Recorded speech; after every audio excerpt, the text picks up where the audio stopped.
infections emerged, 300 staff have been forced into isolation. While COVID cases continue to climb in the inner suburbs, there are signs the vaccination drive in Sydney's west is starting to have an impact.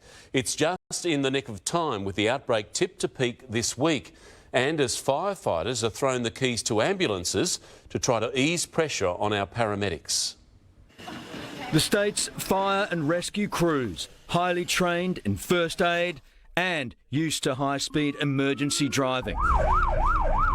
Now, 150 officers are being asked to moonlight for the ambulance service and the COVID surge plan to provide assistance in driving ambulances to free up paramedics and to rescue cardiac arrest patients where they're closer. We have a situation in New South Wales emerging where if you call 000 and ask for an ambulance, you may get a firefighter. That's not good enough. Unions for both agree. It's one thing to drive an ambulance, it's another thing to put chest drains in a person. Better, they say, to bring in help from interstate, like we do with any other disaster. I've not been advised we need to do that. I think that's short-sighted and just ridiculous, quite frankly. 1,257 more cases today, another 7 deaths. Paul Nicolau, popular dry cleaner, Hillsdale stalwart, another lost in this growing outbreak. He was Mr Maroubra. Everyone knew him. The cases keep coming at Auburn, Liverpool, Bankstown, as well as Yagoona, Punchbowl, Busby, but most of the 12 council areas of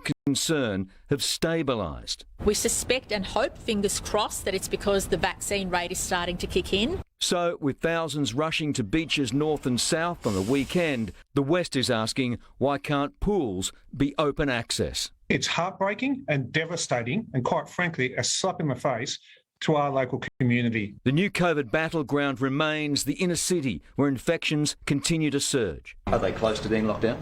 Well, we'll assess that as we do every day. That's always on the cards. Once home to hundreds of red dots, the New South Wales Health website now lists just 2 COVID alerts for all of Metro Sydney. A motel at Richmond and this grocer at Padstow. Contact tracing seems all but scrapped. We have taken the deliberate decision to prioritise high-risk settings such as prisons, aged care facilities, hospitals. While late this afternoon, New South Wales Health ruled a single case in Yass meant the district had to go back into lockdown. A single infection is all it takes in the regions.